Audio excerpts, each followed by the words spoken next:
Welcome to an e-mental health intervention for Indigenous workers. Thank you for joining us today. My name is Yusra Benjeloun, Administrative Coordinator and Project Manager with the Work Wellness and Disability Prevention Institute, and I'll be moderating the webinar today. This webinar is part of our Harnessing Talent Alliance series. Harnessing Talent Alliance for Recruiting and Retaining Canadians with Disabilities is a 3-year project funded by Employment and Social Development Canada. We would like to thank our 9 founding partner organizations as well as our academic team. If you would like to learn more, please visit our website, harnessingtalentalliance.ca, and follow us through our Harnessing Talent social media channels. This webinar is made possible through the support of the Community Gaming Grant Program through the BC government, as well as donations and memberships to WWDPI. We thank our program partners, Canadian Council on Rehabilitation and Work, Education Advisory Committee, and speakers who contribute to this webinar series. Today, we're very happy to welcome Dr. Vicky Chrisman and PhD candidate Robin O'Loughlin. Dr. Vicky Chrisman is an associate professor in the Department of Health Sciences at Lakehead University and the inaugural director for a new research institute at Lakehead University, EPID at Work, enhancing the prevention of injury and disability at work. She also holds appointments in the Northern Ontario School of Medicine and the Institute for Work and Health in Toronto. Dr. Chrisman is currently the Lakehead University delegate for CIHR and sits on the University Delegates Executive Committee.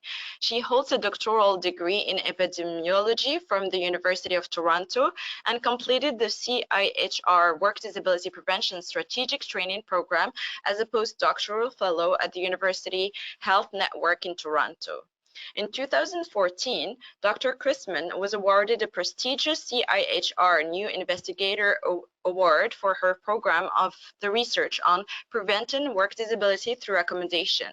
She's currently leading projects to test the effectiveness of a supervisor training program to prevent prolonged work disability, to identify factors associated with Indigenous work, health and safety, and to factors associated with supervisor support for providing work accommodations for workers with mental health disorders. Robin O'Loughlin is a PhD candidate in Law and Legal Studies at Carleton University, Ottawa, Ontario. Her dissertation research focuses on Ontario's anti-bullying framework and its potential impact on Indigenous students who move off reserve to attend high school in Northern Ontario. She's also a research associate with EPID at Work, which is enhancing the prevention of injury and disability at work at the Research Institute at Lakehead University. Her research at EPID relates to workplace bullying, violence and harassment, and its potential impact on Indigenous workers. So without further ado, I'll hand it over to you. Great, thank you so much, Ujrit. That's a very kind introduction. So welcome everyone. So we're quite excited this afternoon to share with you some work that we've been doing for quite some time now, actually, in the development of an e-mental health intervention for Indigenous workers. Just to get started, I'd just like to, it's not moving, there we go. Give it a land acknowledgement. So we are located here on the campuses of Lakehead University in Thunder Bay, and we are located on the traditional lands of the Fort William First Nation, who is signatory to the Robinson Superior Treaty of 1850. So what we'd like to do today is just give you a brief outline of what we're going to be talking about, starting with how our partnership develops. So we've been doing work with the Nokiwan Tribal Council, and this sort of came around sort of serendipitously. And then we're going to talk a little bit about the CIHR eHealth Hackathon, which we attended, and that's where we actually started working on the app and coming up with an idea for the app. And then Robin's going to talk a little bit about app development after the hackathon, what was done when we came back to Thunder Bay, and what we've been doing since then. And then she'll present the actual Wichi app, which in Ojibwe means to help. That app, which is actually designed to help Indigenous workers to deal with mental health situations that they may face in their workplaces. And then just briefly, we'll come back and talk about some future directions that we have for this area of research. So this is a photo of Audrey Gilbo. She's the executive director of the Nokiwan Tribal Council. And Audrey and I actually met, actually quite serendipitously. I had been doing some work around trying to understand what factors influence whether or not a supervisor would provide accommodated work for those with musculoskeletal disorders. And in that work, I'm also affiliated with the Institute for Work and Health, and they had actually published a little piece on that work in their At Work publication. And a colleague here who actually was working for the Workplace Safety and Prevention Services saw that printout or article, and actually wanted to set up a meeting with me because she recognized that I was here in Lakehead in Thunder Bay. So she came, this was Margaret Chernicoy, she came in and talked to me and said, oh, this is great work. Here in Thunder Bay, we seem to have a lot of issues around mental health, and if you could maybe focus more on that, that would be great for us. So I said, okay, let's ready to develop a project. So we did, and that was quite successful. And then after that, Margaret had been here for quite some time, and she knew a lot of people in the community, and she actually connected me to Audrey.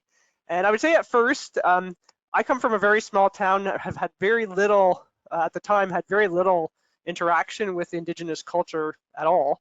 And I met Audrey, and I think Audrey was probably pretty skeptical of me, some white new researcher from Southern Ontario showing up. But we actually both took the time and open-minded enough to just get to know each other. And Audrey kept inviting me to all the Nokiwan tribal events. So they would have information sessions really to help their own community members understand what had happened to the Indigenous population. And for me, that was mind-blowing. I was actually, to be honest, appalled and angry about how much I had learned in my education system about what had happened to Indigenous people, even for the time since I've been born. It was pretty eye-opening and shocking and rather angering. So anyhow, Audrey, as I said, kept inviting me to these events, and I would say over a 2-year period, we really got to know each other and try to develop some ideas together. An opportunity to come available where we could apply for a partnership award through SSHRC, and we did this, and we have a partnership development grant ongoing right now, and that sort of really springbolted everything into action. We developed a partnership agreement that just showed here. We've had a first meeting brought together all members from all of the communities, all the health and safety associations in Ontario here, representatives from the Ministry of Labor, from the WSIB, and all these individuals attended really to help us get going. And then the CIHR hackathon opportunity came available. And at that time we thought, well, I had been attending enough events now to really understand that lateral violence, also really mental health and bullying issues in Indigenous workplaces were really, really important. And this is what we decided to focus on in the hackathon. And you may say, well, what the heck is a hackathon? And hackathon, it comes from the words hack and marathon. And what it is, it's like an event, a very fast event, in which computer programmers and other collaborators collaborate very intensively on a specific project. It was described to us like an IKEA hacker, where you can take pieces of IKEA furniture and hack it into some other use. And the idea here was that we would go with a problem and try to work with people that we had never met before, that had skills in this computer programming area, and we would develop an app together. So the one we attended was Hacking Mental Health in the Workplace, and this occurred back in June 2017 at the eHealth Annual Conference. And our goal was to co-create solutions to mental health challenges in the workplace. This was for all of them. There were 9 different teams who participated in this, and the idea was to brainstorm and find innovative, actionable, and impactful eHealth solutions to specific problems that they brought. So all participants of the 9 teams would bring a different problem to the table. Our particular problem, once we identified that, then what you do is take the solution, formulate it at the hackathon, refine it, pivot it, improve it, and attempt to scale it once you leave. This was also funded by the Institute for Sex and Gender through the CIHR. So we were instructed to make sure that we incorporate sex and gender considerations into the app solution. It didn't necessarily have to be an app. It could have been a web page, some sort of e-health solution. Our team was Wichishinen, and in this figure you can see myself there in the middle, and then Audrey Gilbo's looking at the picture is on the left, or within the picture on my right. And then we had community representatives, a person with lived experience, who's depicted on the far right of the photo. And then all the others in the photo are programmers, people, basically they just volunteer to attend this conference, basically to help work and help solve problems with others. So our mission was to focus on lateral violence, also known as workplace bullying. It's a big problem within the Indigenous communities, primarily because of the historic trauma that they have experienced. And what ends up happening is that they will basically have discussions amongst each other, and they'll start being violent amongst each other because they can't escape what has happened to them, and they're trying to deal with the issues from a mental health perspective, that it ends up being reciprocated to others outside. So what we wanted to do was develop an app that would focus on helping the recipient of the violence. So the idea of the app was to provide information, because one of the biggest challenges is that people, when they're experiencing this lateral violence in their workplace, they really don't know what they can do. They don't know who can help them. They often don't even know even the rules of the Workplace Safety Act. They really have no idea what their rights and responsibilities are. So we wanted the app to include some information. We also want the app to really be able to help them assess their workplace mental health, but also an opportunity where they could get advice. So if they're struggling at a particular moment in time, we wanted them to be able to reach out to someone and basically be able to say, hey, I'm experiencing this, what can I do? Especially with the Indigenous population, having the opportunity to reach out and talk to someone face to face is really important. But some of the challenges around that are that communities are often small and often people know each other's business. And one of the concerns that we had when we were developing the app was that we want to make sure that they have someone to reach out to that are besides just within their community, but someone that would still understand the organization or the culture within a community and really be able to provide advice that might be relevant to their experiences. So the hackathon occurred in June. So this is sort of what the timeline looked like. So it started at 7 p.m. on a Sunday, and we had to give a quick pitch. And our pitch actually was pretty dramatic. It basically involved Audrey as an Indigenous worker and myself as the supervisor, and I was a nasty supervisor, not how I normally am, but had the opportunity to really drive home our point that this is common in workplaces, Indigenous workplaces, that people are not necessarily treated nicely. So we gave that pitch. It was quite meaningful. It resonated with people quite well. And then over the next 2 days, we basically spent the time trying to come up with a solution to our problem. And then what we had to do is, once we had come up with a little solution, we had to demonstrate it. I think we had like a minute or something to present it. It was very short. And then the judges deliberated, and then there was awards presentation. So I'm just going to show you briefly here. This is what we from that hackathon, what we came up with, and this is what Weechi was to look like. Basically, we had the urgent button. That's where we really wanted to focus our efforts, because we wanted, if somebody was in a situation where they felt, I really need help now, I don't know what I can do, that they could click on that button. So I'm just going to click on this just to show you how the app. Oh, it's going to load over here. So I'll just have to share a different screen here. Okay, so hopefully you can see the app here, and there's a little bit of a control here that if I click on the urgent button, it outright asks you, do you need help now? And if you felt that you did, you click yes. Are you in immediate danger? If you say yes, it would give you an opportunity to immediately call 911. If you weren't in immediate danger, it would ask you if you're in a panic. And if you said yes, the idea of the app was to just let you know that that's okay. Panic is a normal stress response. It's okay.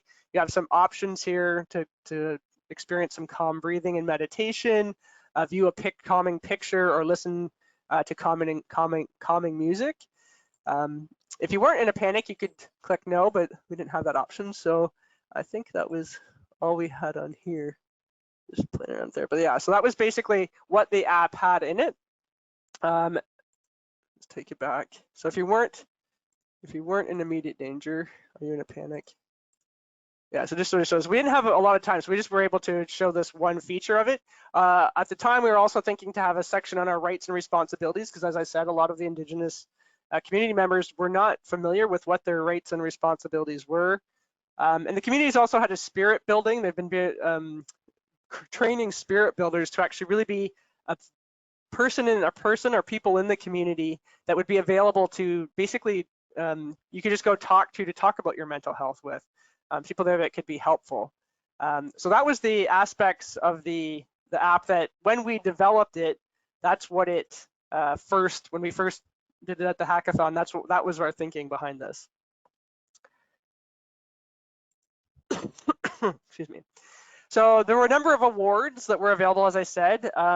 Each team received an award, and the award we received was the one-to-one matching funds from the developers. So we actually worked with a developer out of Toronto to try to help us develop and turn this app into something that was more tangible, that could really be used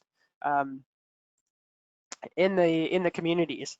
So the plan was to work with that developer. We were hoping to conduct pre-app focus groups.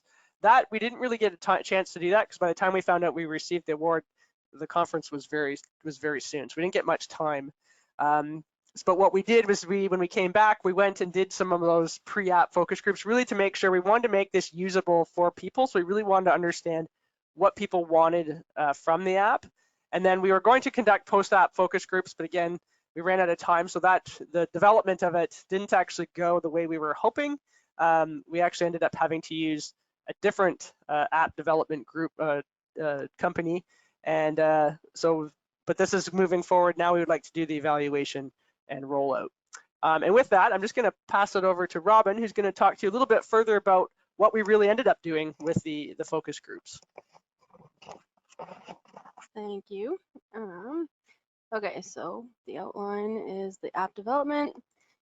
So there were some pre-app focus groups after the hackathon, and these were the themes that came out. So the development of the app, they wanted to include all community members. So ensure that all community members felt like they could provide their input on the app, especially if they couldn't attend the focus groups. Another theme was that it should be simple and easy to use. So middle-aged participants and elders were most concerned with designing an app that was straightforward, simple, user-friendly, and easy to use. However, even among technology-savvy youth, the issue of simplicity was raised, addressed specifically so elders would not be excluded from this app. Participants also explained that if an app is complicated to use or is difficult to navigate, it won't be of use to them, particularly to people in crisis who are even less inclined to find an answer if the process is frustrating or complicated. And it was also suggested that the content be cognizant of illiteracy issues. So not everyone living in a remote community is able to speak and read English. So the app should include easy to understand layman's terms, but also provide definitions so users can begin to understand bigger, more technical terms to increase knowledge and understanding about health, wellness, and lateral violence. Another theme was that when using the app, connecting with a human is important. So it was emphasized that it needs to provide immediate connection to a person. Participants preferred to communicate face-to-face, and this type of face-to-face or one-on-one communication was specifically identified as a requirement. The youth were displeased with being given 1-800 numbers to call and breathing exercises to use. They wanted real-life contact with people who could aid in a crisis.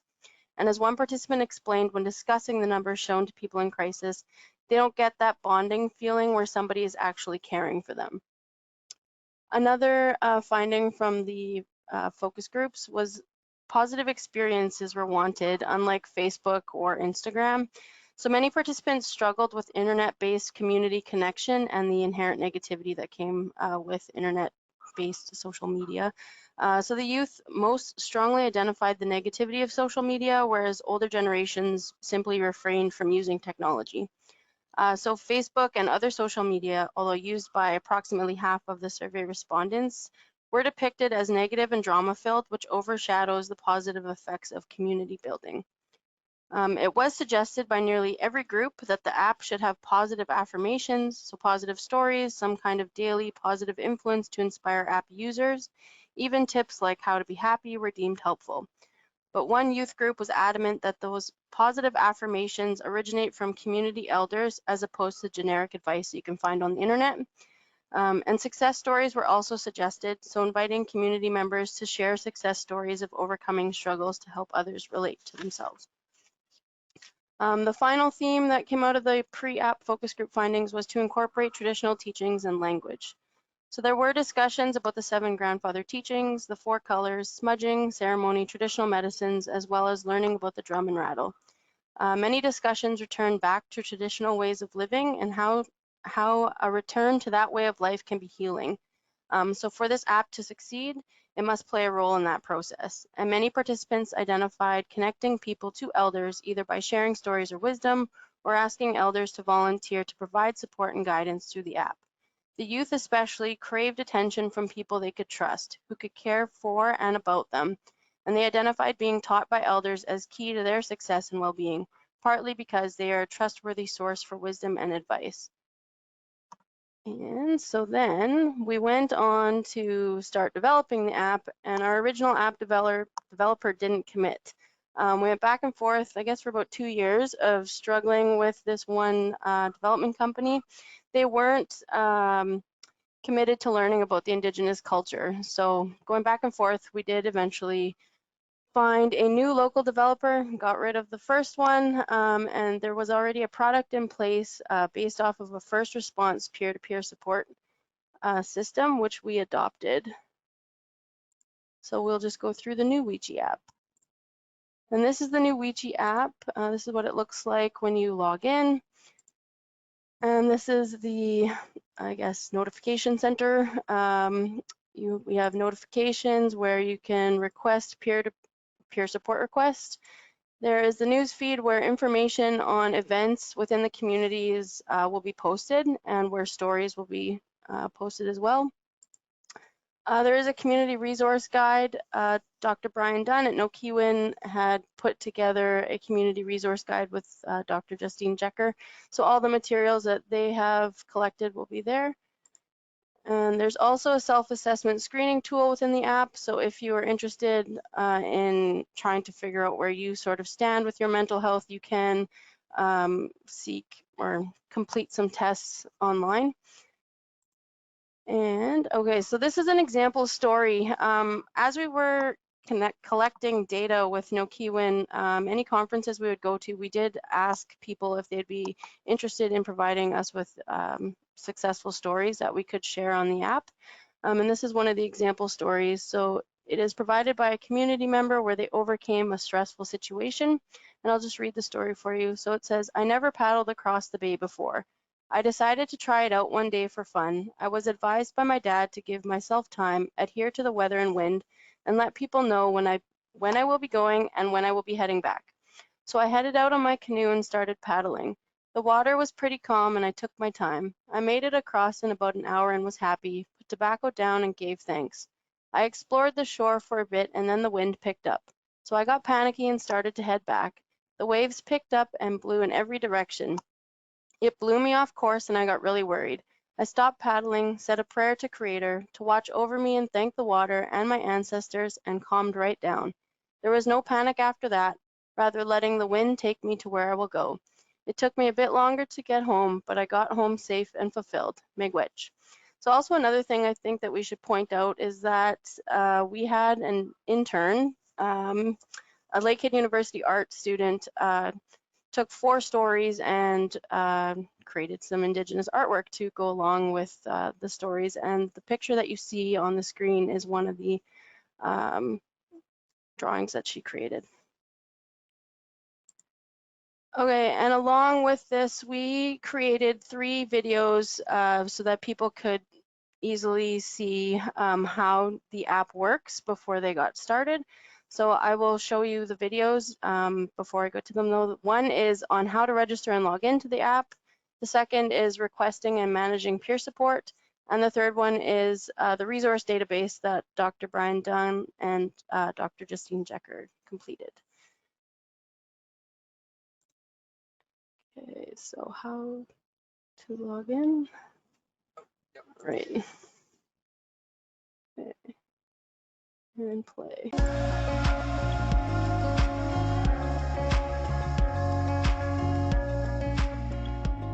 Download the Weechi app at either the Apple Store or Google Store. Open the app. Continue as a guest and you will be able to see the public newsfeed featuring upcoming events and training, as well as have access to information on health and wellness resources in your area. You'll find a third tab on the page that says Request to Join. Click on that. Type in your full name, your email, and an optional join code if you have been given one. Once completed, click Send Request. You will receive a confirmation message. Click OK, and a link will be sent to the email you provided. Click on the link provided in your email, and you will be prompted to create a password for your Ouija account.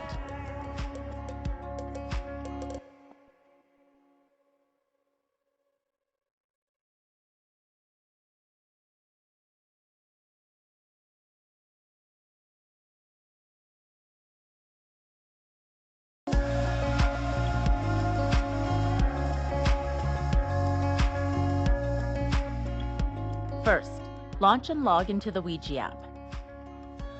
Next, select More, and then My Profile. You will be able to enter your preferred mode of contact. This will set the primary way that your peer support team will contact you when you make a request. Be sure to save your profile. As a registered user, you will now have access to connect to a peer support. To manage your peer support team, click the link at the top of the screen. You will then be able to see all the peer supports that are available to you. If there are supporters you'd rather not be notified of any support requests, simply uncheck their name from the list of peer supports. The person you have removed from your team will not be notified. Once you are satisfied with your support team, close the page. If you have concerns about your mental wellness and would like to speak to someone on your support team, press the Request Contact button. This will send a notification out to those you have pre-selected as your peer support, and they will connect with you in a timely manner.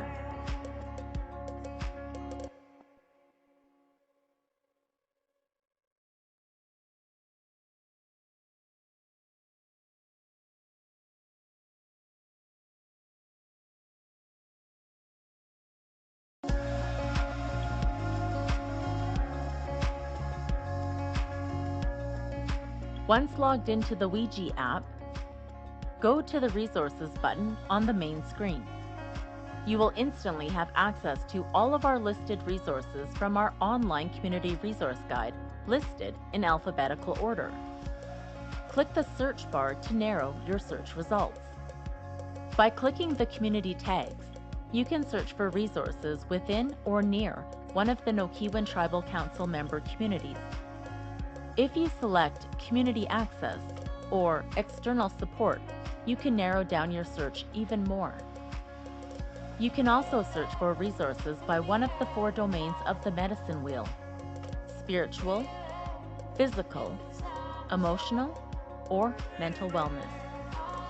For a more detailed search, you can also type in keywords.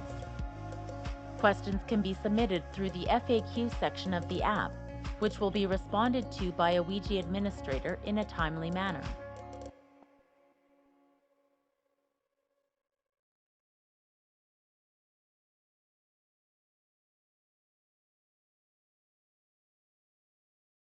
Okay, so hopefully those videos gave you a little bit of an idea of what the app is all about.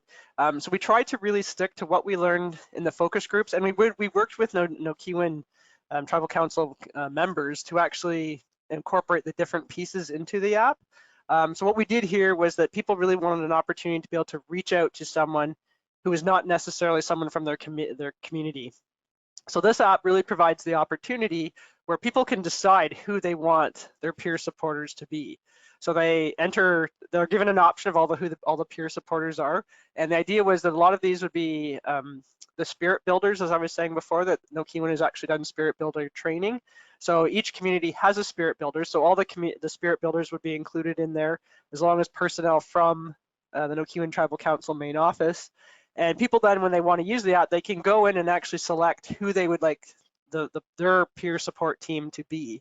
And when they put an actual request in, that request would go out to all of those individuals, and hopefully one would be able to respond fairly quickly. The idea is that the app itself will keep track of records in terms of how long it takes for someone to be responded to, how long the issues are dealt with. So there's some behind the scenes data just collected in terms of statistics about how the app is working for that individual. So that will be useful for us in our next steps that I'm going to talk about. But really that we're hoping to use these videos to help introduce the app to the community, along with some face-to-face training that we will do as well. And the stories will be incorporated into the app as well as the resource database that Robin had mentioned, that really allows for people to look up if they feel they need to go to a certain or need a certain resource, they can find the one that's closest to their community in that resource. So that describes our basically the app in general. It's working. Right now, what we've been doing, the Nokiwan Tribal Council has been doing some testing with it, just to make sure that everything's working properly and that they can manage. And what we're trying to do now is move forward in terms of future directions. So our goal now is to really roll it out to all of the communities. And what we'd like to do is an evaluation of it, is really to understand, is this app doing what we purported it to do? And that's to improve workplace mental health for the communities of the Nokiwan Tribal Council. And it seems right now we just had a meeting in Toronto over the last 2 days, and one of those was with the Gaminamad Dozaman Steering Committee, and the Gaminamad Dozaman is really about trying to improve occupational health and safety in communities to overall improve all health and safety in the community. And the steering committee consists of a number of different occupational health and safety resources in Ontario, so the health and safety associations primarily, the WSIB, the Workplace Safety and Insurance Program, the Ministry of Labor as well. And so with all these individuals were there, and what we were trying to do over the last 2 days was, well, what we had an opportunity to present our next steps to roll out and to evaluate.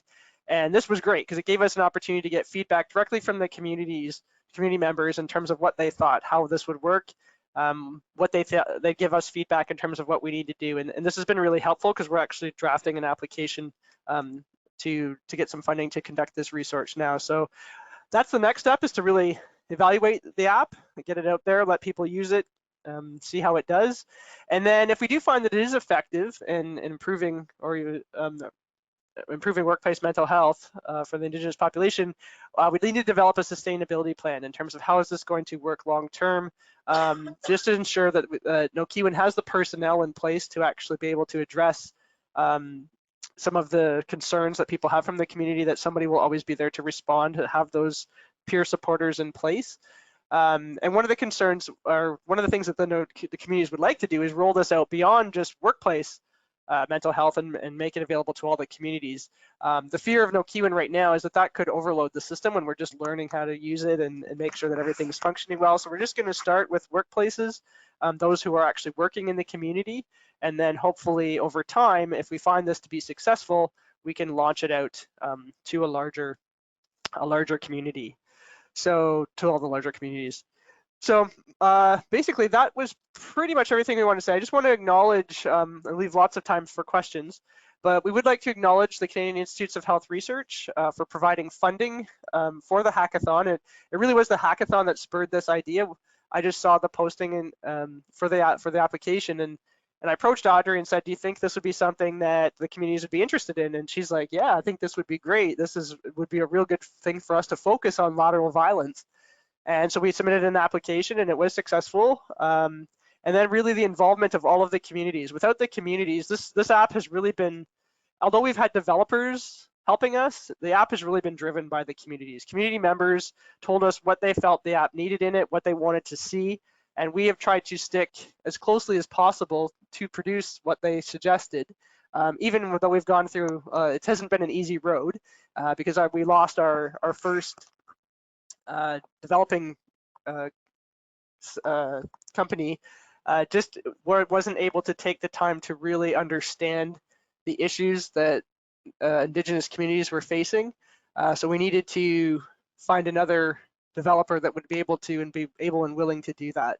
And I think that the company we work with now has been able to come up with something that really does fit Nokiwan's needs And so now we were able to move that forward. So with that, I think we've got about 25 minutes or so for questions, but we're very happy to open it up and happy to elaborate on anything further that anyone would like to hear more about. So thank you. Thank you so much, Vicky and Robin. Immediately, we'll start our Q&A session. So for our attendees, please input your questions in the question box. Our first question is, how will you make Indigenous workers aware of this app? So we're going to be making aware, we actually will be making visits to the communities. So in terms of the evaluation, what we've initially proposed is there's 5 communities in total in the Nokiwan Tribal Council. We're probably going to select 2 to start to roll it out to. And in talking with the Nokiwan Tribal Council, they said that there's a couple communities that are pretty much ready to go, that they've got personnel in place that would be able to assist with this. So what we'd like to do is roll it out to those 2 communities first. So we're thinking of a staggered design where 2 communities will receive it, the other 3 will act as a control. So we will do our outcome measures in both communities, but we will use one community, those 3 that aren't receiving it right away as a control, and they will receive it after the first group receives it. So that's how we were sort of deciding on who will get it and how we will make sure it's available. So when we roll it out to them, the research team and the Nokiwan Tribal Council will go to the communities, and we will do training with them to really help them understand. What we thought in the discussions that we had over the last couple of days with the community members is they felt that having a person there who we could hire through the grant that would be responsible for the app would be incredibly helpful. So we will include that resource by basically having someone in place in each community that if people have questions about the app, they can go talk to them. And if that person can't answer it, then they can be referred to Nokiwan, because Nokiwan's already putting a person in place that's just going to be focused on this app and making sure it's running properly. So that will be the way that we would do the initial training. During that training, we'll be showing these videos. The videos will be made available through the Nokiwan Tribal Council website, so people can access them whenever they want. If they forget how to log in or something, they can go onto those just to see that again. But the training will involve taking people through, getting them signed up. Before we do all of that, we will do some surveys and measures with people just to understand what baseline mental health they're experiencing in the workplace. And then we will follow, once they've received the app, we will follow them forward and do that after. So that's the real plan for rolling out. And I think I've answered that question.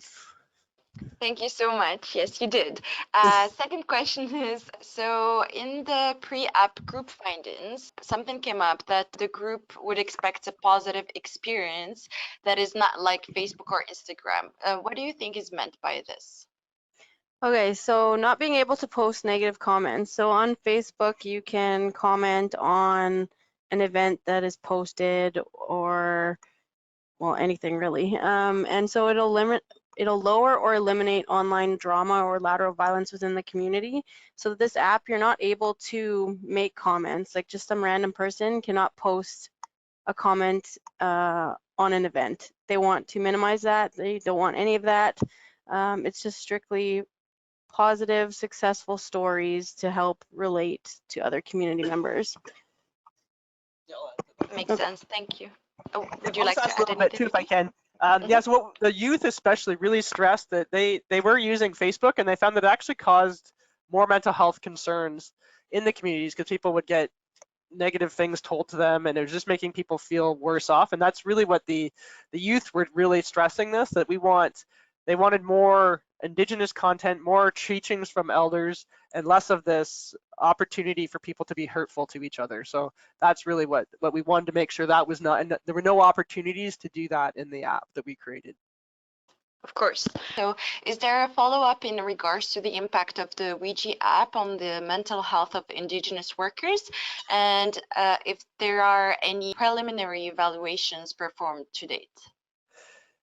So yeah, there is a follow-up plan for sure. Yep. So this is what we're designing this study right now.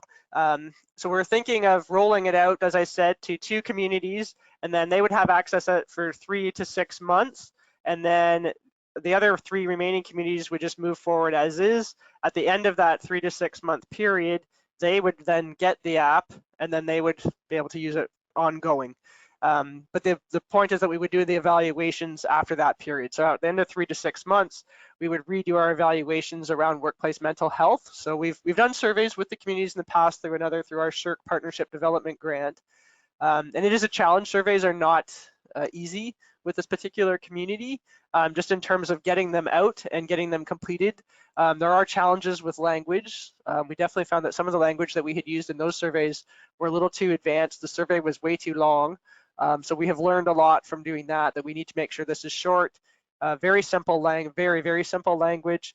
And it actually is helpful. I think what we'll do this time around is make sure that there is a facilitator there even for surveys, so that people don't have to interact with the survey on their own, either one-to-one with either paper or electronic based, that we will have someone there who can help them through the survey and even ask the questions and complete it for them if they're comfortable with that. That seemed to be, we used multiple different methods for that other project with the SSHRC Partnership Development Grant, and I think we found that to be the most effective. But yeah, so there is a plan for follow-up. We're working on that. We haven't started that project yet. Right now, this first piece was just about developing the app and trying to develop something that would fit with the communities and exactly what they wanted.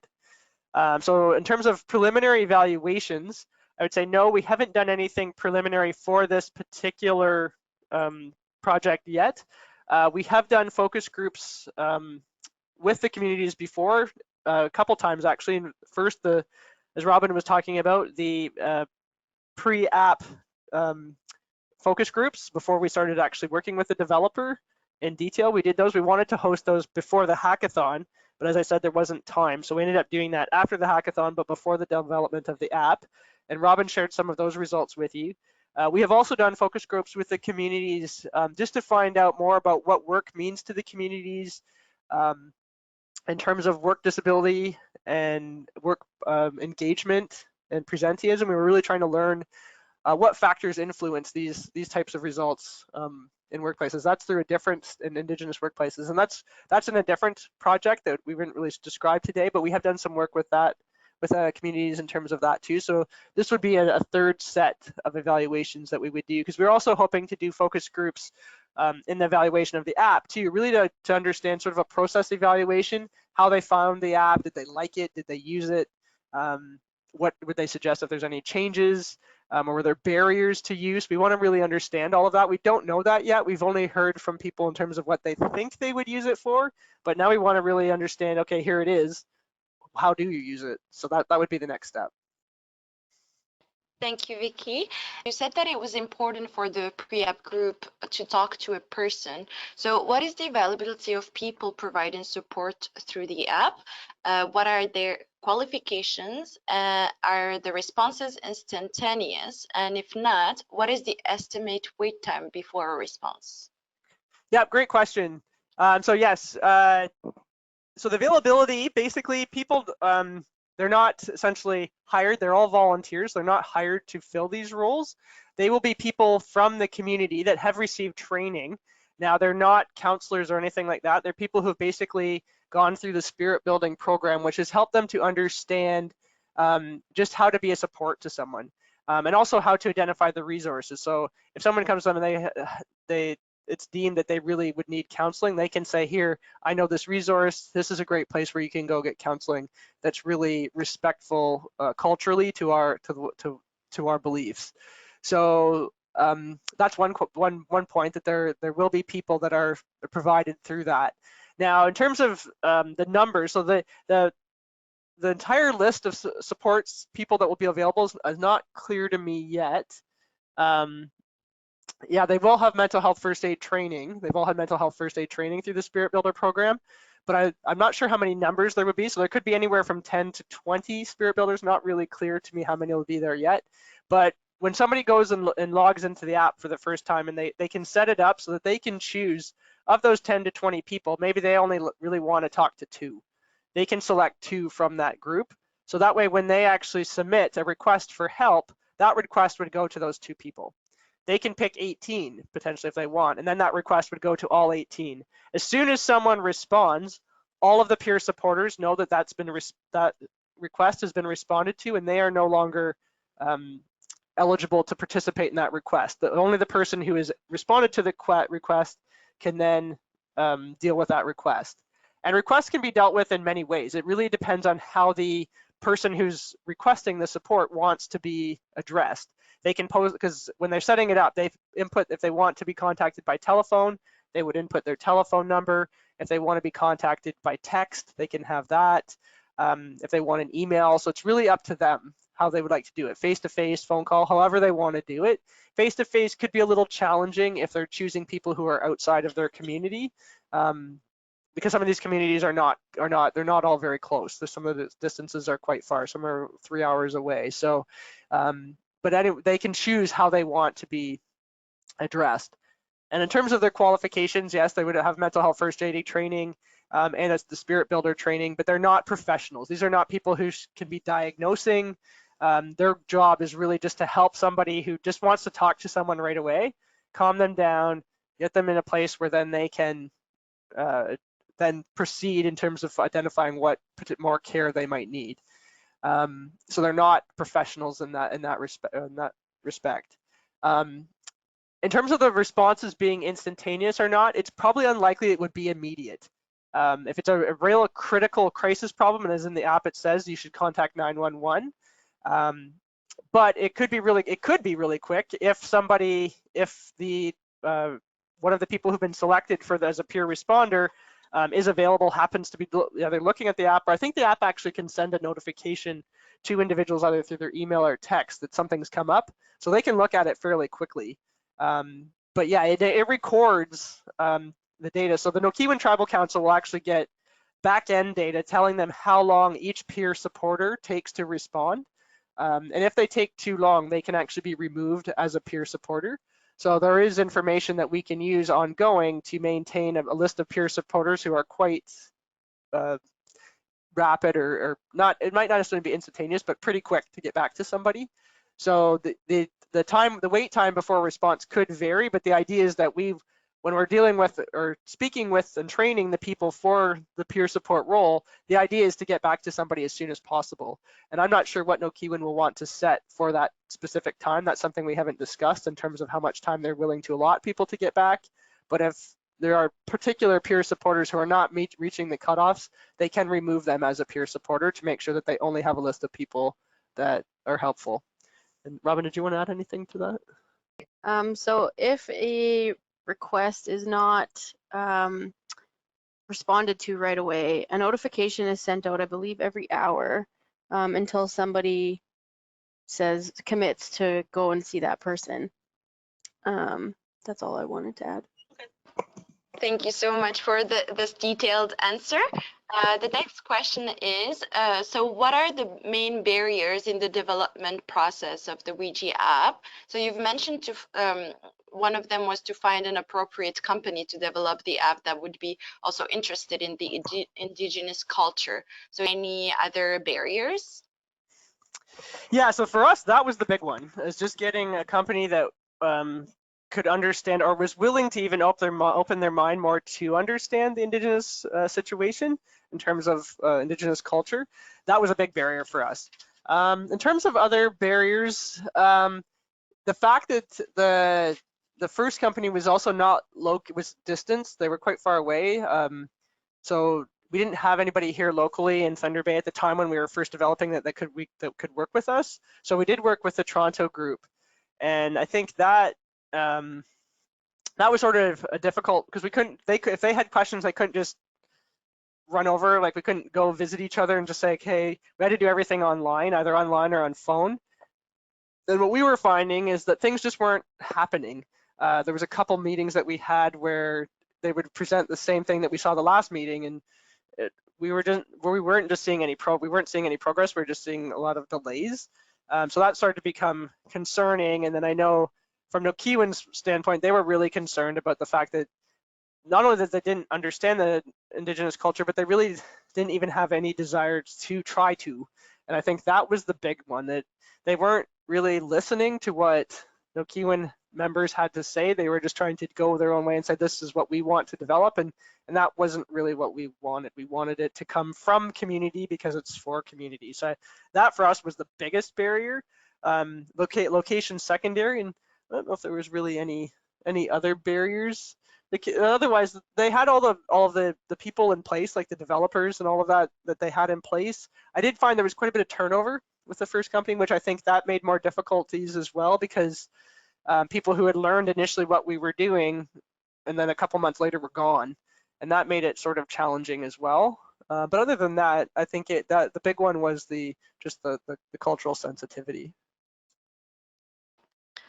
Thank you, Vicky. The next question is, what kind of help can a user request? So can you elaborate on the type of requests or the topics of conversations that a user can have within the app? Yeah, so really it's pretty much anything. Now the app has been designed around workplace mental health. So what we suspect here is that there, like I said earlier, there's a lot of lateral violence that goes on in the communities, and people often just don't treat each other very nicely in the workplace. So there could be instances of potential physical violence, but we expect most of it to be just more just like the nasty supervisor, just lots of gossip. There's a lot of gossip that occurs that is really harmful to people, and it just makes them not able to focus on their work. So what we suspect will happen when we make it available is that people will be contacting us just to understand, this is what's going on in my workplace, what can I do? That, I think, is going to be the #1 big question we're going to get, is people just don't know what their rights and responsibilities as a worker are, and I think this is going to help them do that. I also think that having access to the app, not only can they just go look at the resources themselves on the resource list, but I think that's going to be another question that the supporters are going to get quite a bit, is just what resource who can help me, and who can help me that's close to me. So do I have to drive all the way or get all the way to Thunder Bay, or is there somebody more locally that can help me? So I think that's the type of questions that the peer supporters are probably going to get quite a bit of. And then they will also, it's basically someone to talk to. And I think that's the biggest thing we heard from people. So there was no one that they could talk to that they could trust. There's, as said, like what Robin said, is there's these 1-800 numbers people can call out to, but the people on the other end really have no clue what it's like to live on an Indigenous reserve. And this at least will provide an opportunity where the person on the other end of the line actually knows what their situation is. They know what a reserve is like. They know the housing situations. They know what things are like, so they can relate. And I think just having that person there to talk to is going to be the biggest strength of this app, is that people can reach out. And Robin, did you want to add something? After a peer supporter has met with the person requesting the support, they can also follow up with the person if they want, just to check in, see how things are going, things like that. That's all that I wanted to say. Perfect, thank you. What are the next steps, and in what direction do you see the app going? I think you've talked about it a little bit, but would you be able to give an overview? Sure. Yep. So I think the very next step is to evaluate it. So we want to make sure we've designed this based on what the community has told us and what we've been able to do with the app development company. So what we'd like to do now is actually roll it out and evaluate it. And so we're doing that in a combination, because we find a lot of times apps get developed and they get thrown out there and people just use them, but there's really no understanding of, is it actually doing what we thought it was going to do? So we're rolling this out in a way that we can actually try to answer that question. So as I said, we're going to do this sort of staggered quasi-experimental design as we roll this app out, so we can evaluate it. And then once we've got the answers from our evaluation, that will help us understand what's going to happen with it after. If we find that community members are loving this, they're using it a lot, they're finding it helpful, it's improving workplace mental health, then the next step would be really to try to identify means of sustaining this long term.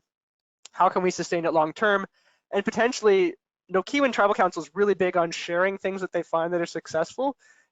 We can ramp this up to the entire Canadian Indigenous population if there need to be a lot of changes to it, obviously, but it could be rolled out to communities one-on-one so that they can have their own supports. Because we wouldn't want Nokiwin to bear all the costs for the entire Canadian Indigenous community. But I do think that if we find it incredibly useful, other communities are going to want to hear about it and potentially want to use it as well. If we find that it doesn't really do what we think it's going to do, then there really isn't a lot of sense in dumping a lot of resources into something that's not going to be effective. So I would say then that maybe we scrap it and try to find something else, listen to the communities, what else could we use that might potentially help around solving this particular issue with the communities. So I would say moving forward, that's the next thing, is definitely to evaluate it, to understand more how effective is it going to be, and do people like it? That's the process evaluation, I think, is going to be key, because if you find something that is there but people just don't use it, then it's not going to be that effective. So we really want to understand the user levels, how they enjoy it, do they find it useful, do they use it? So basically just understanding that, and then once we have that information, then we can decide what to do moving forward. Thank you so much for this information, Vicky and Robin. And to conclude our Q&A session, if you had one message for our audience to take with them today, what would it be? So in terms of the audience, yeah, I would say my message would be to try to really listen. I think our first app developer wasn't really listening to us. So you need to find somebody who's going to be culturally sensitive and open-minded. I think for me, when I first met Audrey, again, I knew nothing. I was probably a lot like our app developers in terms of understanding the Indigenous culture, but at least I came with an open mind, and Audrey could sort of help fill all those gaps for me. And I still learn every time I have a meeting. We just had a meeting over the last 2 days. I learn more. And again, I learned more stories yesterday. So it's a learning process, but I think you really have to be willing to listen and listen carefully to understand the situations. Because a lot of times, actually, I just did was on a panel this morning about the ethics of narrative of stories, and I think it's really, really important to listen to stories, and that's how the Indigenous communities like to share their information, is by telling stories. So you have to listen really carefully, and I think that's the key thing that I've learned through this, is that listening is vital. If you don't listen to the people you're working with, then you never will really get to understand what their main issues are. So I think that would be the big thing for me. And I don't know if Robin, you'd like to add to that? Took my answer. Oh, sorry. So I also have listening to the narrative from an Indigenous person. Their story is important. I think taking time to develop relationships with Indigenous groups is very important. It took you 2 years. I started in August 2018 and started working with No Kiwin.